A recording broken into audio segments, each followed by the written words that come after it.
You have to understand this. Boxing's like this game of life.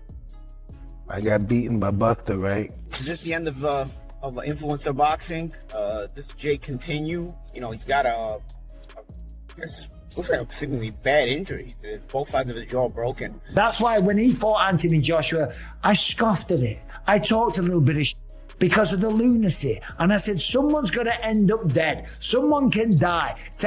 Look, here's something that'll stop you in your tracks. Every year, 13 professional boxers lose their lives from ring injuries.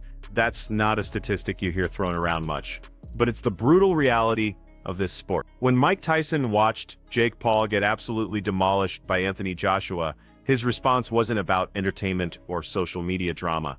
Iron Mike delivered a stone-cold warning that Jake needs to walk away from boxing immediately because he's playing Russian roulette with his own life. Tyson isn't being overdramatic here. The man has lived and breathed this sport at the highest level, and he knows what happens when skill gaps become dangerous. He's watching Jake chase these massive mismatches against world-class fighters, and he sees disaster approaching like a freight train. This isn't about hurt feelings or damaged pride. Tyson genuinely believes Jake's going to end up seriously injured, or worse, if he keeps stepping into the ring with elite heavyweights who can end fights with a single punch. Of Jake's injury, you have this issue now where he's got to recover, and honestly, coming from broken jaw, two sides of broken jaw is even worse because you got to test it out. It's, you know, you're not just chewing food or talking. You know, your jaw has to heal enough to take impact, to spar, to you know, be able to actually box and not just everyday life usage of your jaw. Like I said, to just chew and talk. But, so I don't know. That's why I was thinking, like, is this going to be the end of Jake, or because even if he comes back as a boxer, it'll probably could take a year, to be honest. You know, does he focus on his promotional company? I was thinking, you know, the promotional company is probably one thing that I could always ride with. I never had criticism for it. Jake's promotional company, MVP, I think he's doing a lot of good things with his fighters, taking care of them, which is personally what I like. If fighters earn their money, and they should be compensated for it the right way, and a lot of promoters don't do that. But Jake has signed a lot of good fighters and compensates them very well, giving them opportunities and so on. So especially the women, but not just the women. Buddy of mine, Lucas Body's also signed with MVP. He's done well over there. So, you know, he's I do like the promotional company. Will this maybe give Jake a chance to sort of double down on the promotional company, being that he's not going to be fighting, and put even more effort into the promotional company, and I don't know, just you know, make this make this MVP platform an even bigger deal. You know, I don't know. I don't know what you guys think, but the aftermath of that knockout tells the whole story. Jake's dealing with what's being reported as severe jaw damage, and the footage circulating online is genuinely disturbing to watch. You can see him struggling just to open his mouth, wincing with every attempt to speak. These aren't just uncomfortable moments. This is real pain from real damage. When Jake posted videos of himself trying to talk, you could see it in his eyes. Every word was agony. This is exactly what happens when someone steps way outside their league against a destroyer like Anthony Joshua. We're not talking about a bruised ego or some temporary discomfort. This is the kind of injury that fundamentally changes how you think about combat sports.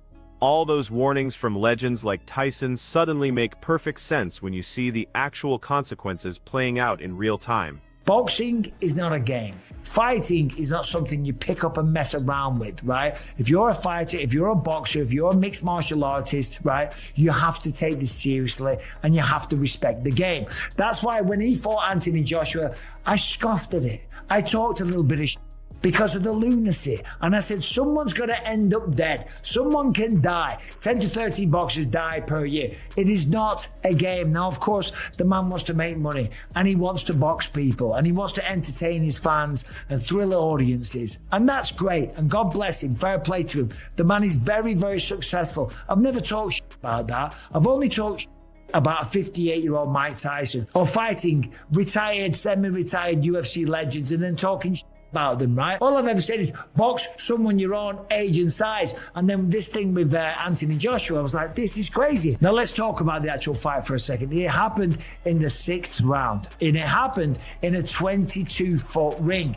A typical ring is 20 foot. This one was 22 foot because he wanted a bigger room to operate, a bigger space, a bigger ring, somewhere to run away and be on his bike and stay away from Anthony Joshua.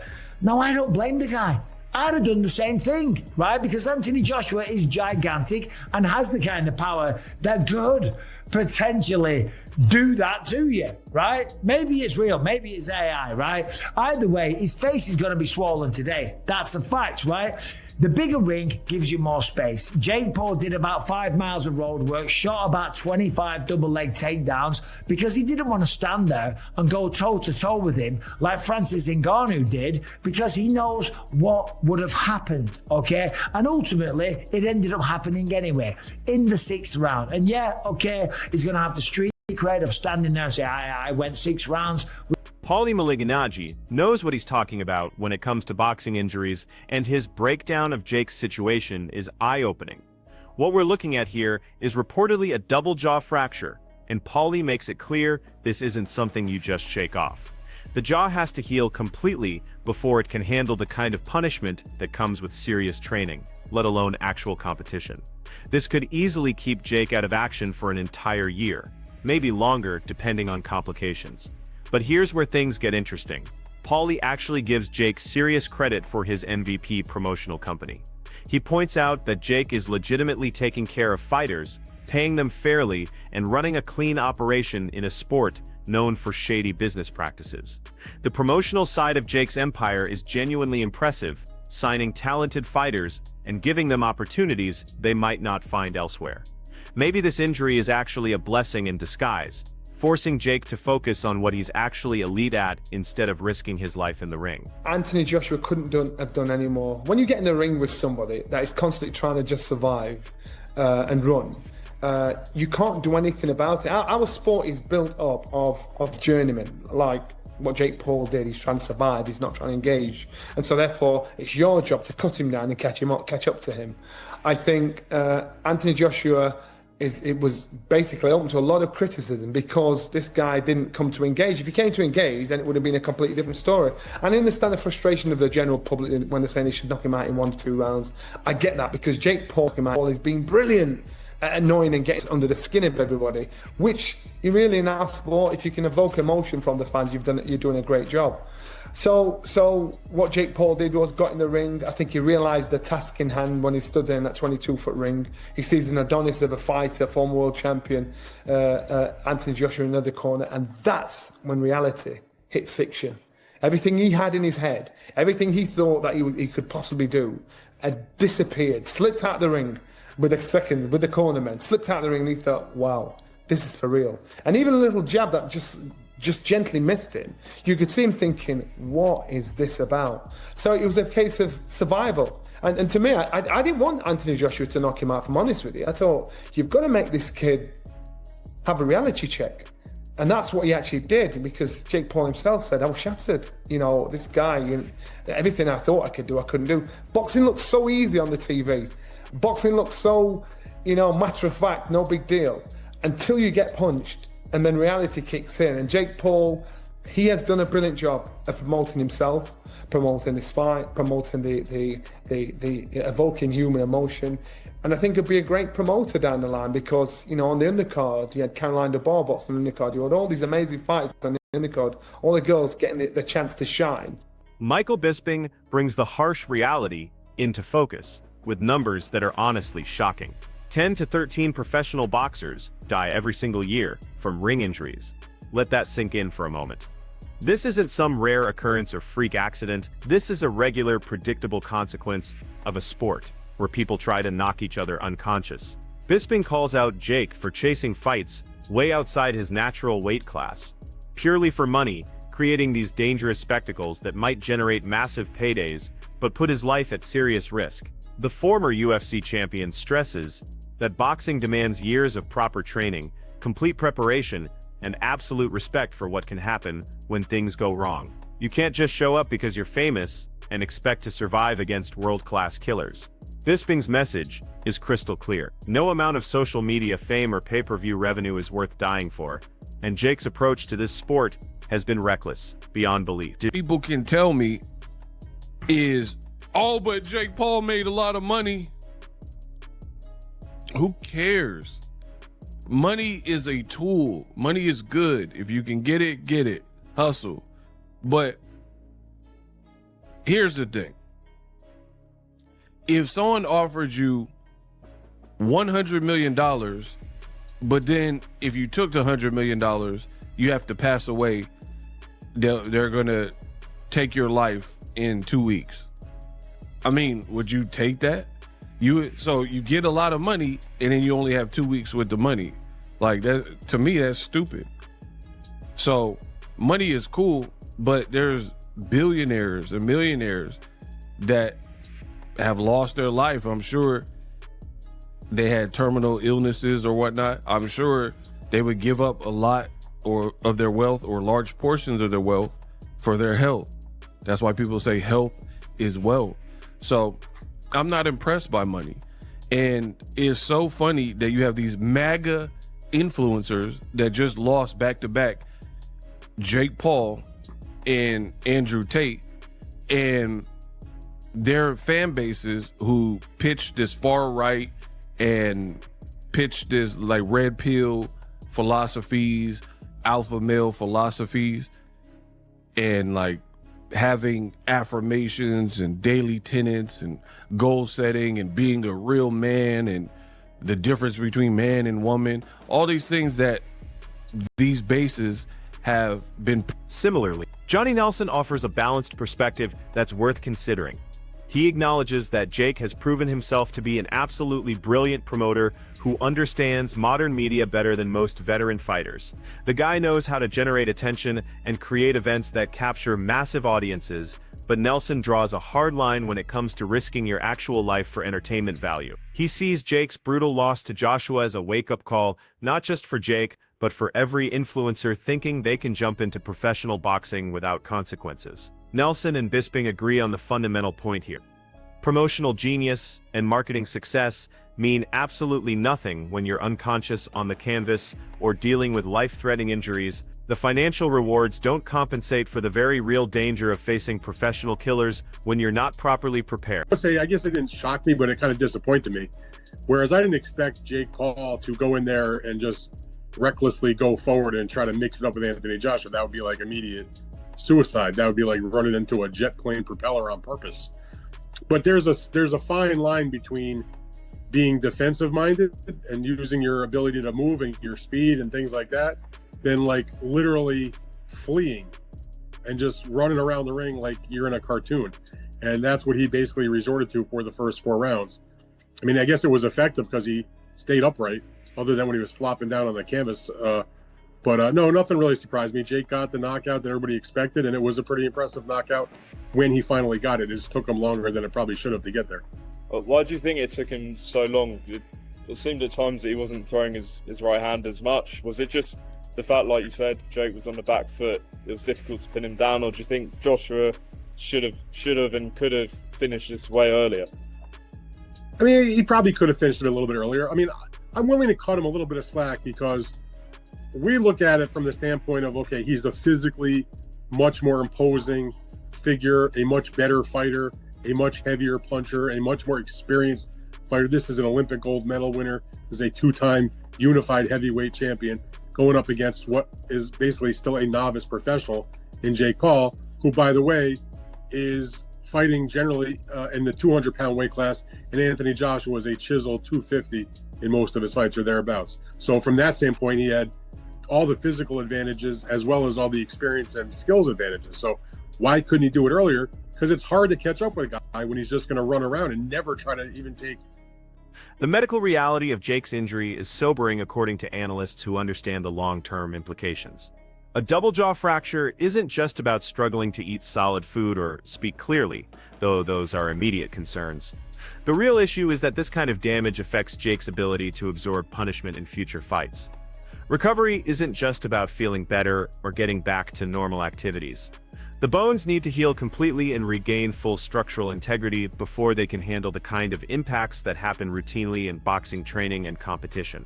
Rushing back too quickly could result in permanent damage that affects him for the rest of his life. Medical experts are warning that continued high-risk fights against elite opponents, especially at unnatural weight classes, could lead to catastrophic consequences that go far beyond his boxing career and into his overall quality of life. About it, you know, on the flip side to it, everyone's laughing at Jake Paul when Jake Paul's laughing at everybody else. You know, everyone's making fun of him. He's laughing at us, not we're laughing at him. You know, he's just laughed himself to the bank. Even before that fight, you know, he's an unbelievable businessman, which is exactly what he is. To do what he's done, to drag Mike Tyson into the ring, to drag Anthony Joshua into the ring, get Netflix, to do what he's done with women's boxing. Laugh at him all you want, mate. He's absolutely, you know, like I say, I'm going to use the word the businessman. He's unbelievable at what he's doing. As a fighter, as a boxer, as a professional boxer, he's poor. And I mean this with the greatest respect. Like, you know, he's come off the couch watching YouTube, doing YouTube and influencing people to get Anthony Joshua in the ring. Should Jake Paul and Anthony Joshua ever be in the ring together? No, should they fuck? But the business side to it, they fucking walked away with millions. The fight was poor. Jake was just in there to survive. Yeah, there's just loads. We can keep going on and on about it. Was it a success? Probably. They both walked away with millions. But for Jake to get Joshua in the ring there, you can say all you want, but I think personally, if that fight fell on Tyson Fury's lap first, he would have took it. You know, which heavyweight's going to say, yeah, it is. Just let's say, an example, 50 million to fight Jake Paul. You know, they're going to say no. I don't think one heavyweight in world boxing would have said no, barring Alexander Usyk. No, definitely as well. Final one on this as well. Do you side with the fact that kind of the first meaningful shot that Joshua threw the fight was? Dan Rafael's analysis of Jake's fight strategy is both hilarious and concerning. He compares Jake's approach to literally running into a jet engine, which perfectly captures how reckless it looked to experienced observers. For the first 4 rounds, Jake wasn't boxing. He was surviving. The difference between smart defensive movement and panic-driven fleeing was obvious to anyone with boxing knowledge. Rafael notes that while this survival-focused approach kept Jake upright longer than expected, it looked absolutely cartoonish in execution. The eventual knockout wasn't surprising to anyone who understands boxing. If anything, it took longer than it should have because Jake spent so much energy just trying to avoid engagement entirely instead of actually competing. When the knockout finally came, it was impressive in its execution and completely predictable in its inevitability. He does not. No more than I would have given him respect before for the other things that he's done, for the that he would have from me for being just a normal human being. Because as I said in other videos about the fight between Jake Paul and Anthony Joshua, I don't think that Jake Paul came in there as a boxer. I think Jake Paul came in there as a stunt man, and he was impersonating a boxer. He ran around the ring away from Anthony Joshua. Anytime Anthony Joshua tried in the beginning rounds, started engaging a little bit, Jake Paul ran up to him, jumped down on his knees, grabbed down on his leg. Might have been, I don't know, 10, 11 times in the course of the 6 rounds that he wound up on his knees. Ed Smith delivers the most comprehensive breakdown of why this fight was disappointing from a pure boxing perspective.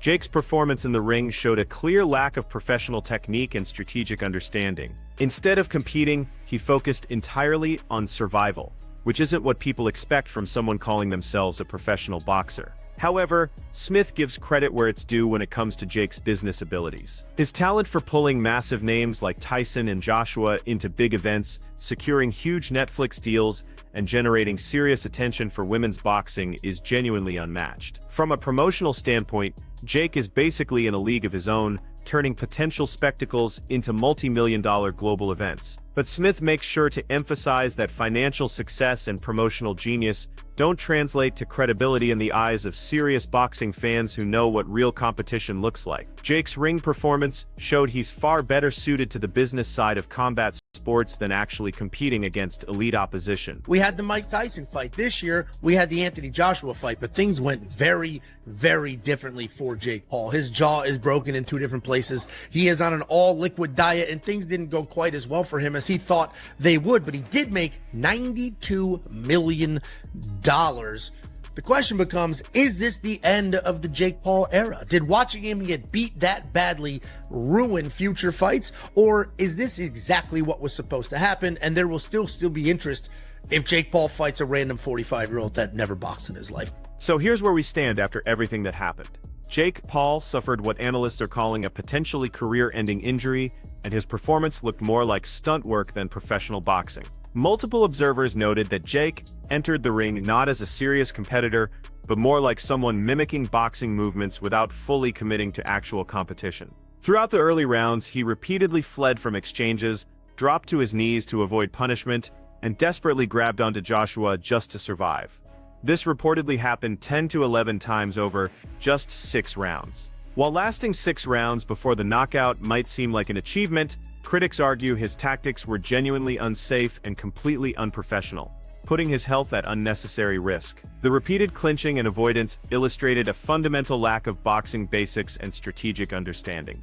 Experts warn that continuing to fight this way against elite-level opposition could lead to injuries far worse than a broken jaw. Angelo and Josh break down whether this decisive loss actually marks the end of Jake Paul's boxing era or just represents a temporary setback. Last year's fight against Tyson became a massive media spectacle. But this year's bout against Joshua went very differently in every possible way. Jake's jaw broke in 2 places, leaving him on a liquid diet while the bones heal, though he reportedly still earned $92 million from the fight.